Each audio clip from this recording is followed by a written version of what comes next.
Sometimes, life throws us difficult choices. Chocolate or vanilla? Cats or dogs? Pineapple on pizza? Yay or nay? But none are as harrowing, as soul-crushing, as the question that divides us here today. One Has to Go and all their movies. The candidates? Adam Sandler, Seth Rogen, Will Ferrell, and Jim Carrey. A Mount Rushmore of comedy titans, each bringing their unique brand of absurdity, wit, and occasional misfires. Let's dig in, because this isn't just a debate. This is a journey into our collective psyches. Adam Sandler. The name itself is a genre. The man has built an empire by shouting gibberish, wearing basketball shorts in non-basketball contexts, and casting his friends in every movie he makes. Happy Gilmore and Billy Madison? Comedy gold? Uncut gems? A stress-fueled masterpiece. But for every wedding singer, there's a Jack and Jill lurking in the shadows like an uninvited relative at Thanksgiving. Proponents of Sandler argue that his movies are comfort food. Predictable, messy, but deeply satisfying. Critics, however, contend that if you've seen one Sandler movie, you've essentially seen them all. Cue montage of Sandler yelling, Sandler doing a funny voice, and Sandler falling in love with a woman way out of his league.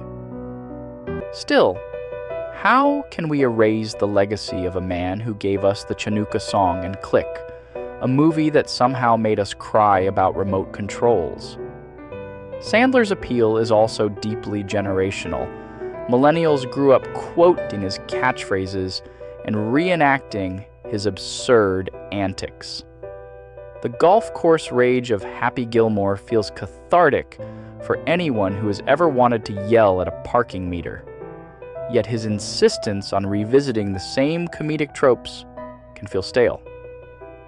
There's a thin line between nostalgic and redundant, and Sandler dances on it like it's a makeshift stage at a fraternity party. Still, dismissing his contributions would be akin to erasing the comedy section of a blockbuster. Next up, we have Seth Rogen, the unofficial spokesperson for marijuana enthusiasts everywhere. His movies are the cinematic equivalent of a stoner's fever dream. Chaotic, loud, and oddly heartwarming. From Superbad to Pineapple Express, Rogen has mastered the art of raunchy yet relatable comedy. Plus, he's got range. He's voiced Pumbaa, produced a string of TV hits, and even fought North Korea with The Interview. But let's be honest, Seth's humor isn't for everyone. If you don't find dick jokes and romantic chemistry hilarious, his filmography might feel like a 90-minute endurance test. And for every "this is the end," there's a Neighbors 2 that makes you question why sequels exist. However, Rogen's authenticity shines through in his work. There's a sincerity to his brand of comedy, a sense that he's just a regular guy who accidentally fell into Hollywood stardom while holding a bong. Beyond his comedic prowess, Rogen's ventures into drama and social activism deserve mention. His performances in Steve Jobs and The Fabelmans showcase a depth that's often overlooked. Moreover, his involvement in promoting Alzheimer's awareness reveals a side of him that transcends film. Yet, the question remains, does this breadth of talent make him indispensable? Or could we survive without another riff on weed-induced paranoia? Will Ferrell doesn't just do comedy, he is comedy. Whether he's streaking in Old School or wrestling bears in Anchorman, Ferrell's absurdity knows no bounds. He has the unique ability to take the dumbest premise imaginable, Blades of Glory, anyone? And turn it into something iconic. But let's talk about the misses. For every Elf or Talladega Nights, there's a Holmes and Watson or Semi-Pro that makes you want to fake laugh politely before fleeing the room. Ferrell's brand of humor is polarizing. If you're not into over-the-top zaniness, he can feel like a drunk uncle who refuses to leave the party. Still, Do we want to live in a world without Ron Burgundy? That's like asking if jazz flute is unnecessary. Spoiler, it's not. Ferrell also represents a kind of comedic fearlessness.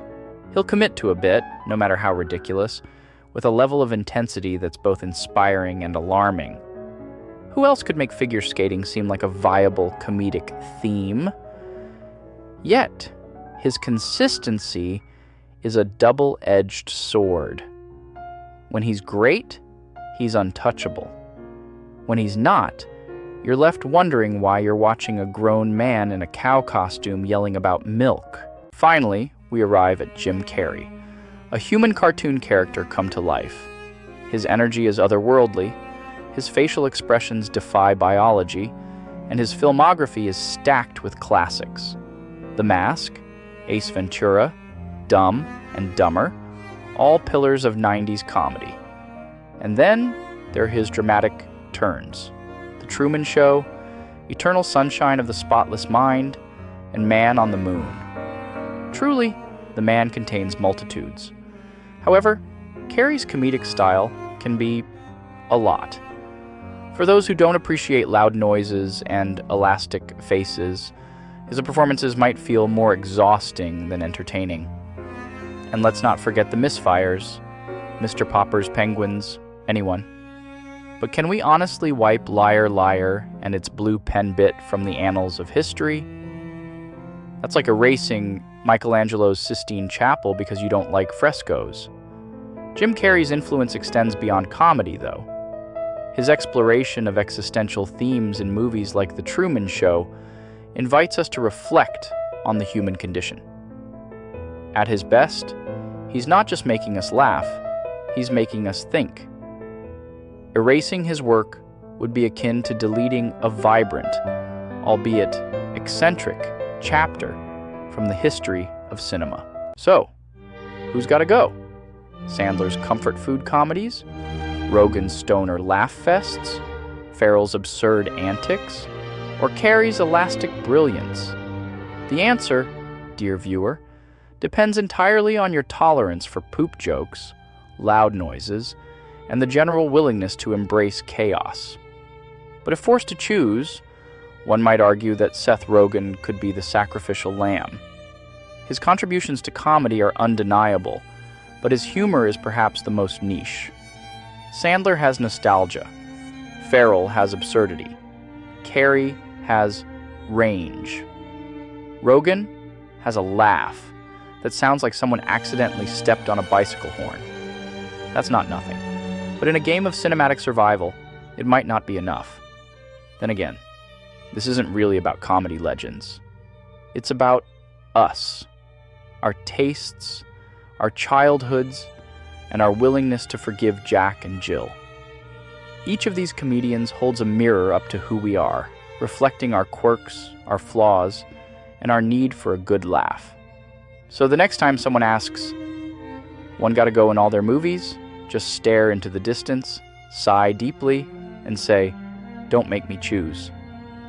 And then immediately start rewatching Anchorman, or Happy Gilmore, or Superbad, or The Mask. Because at the end of the day, we need them all, even if Holmes and Watson exists.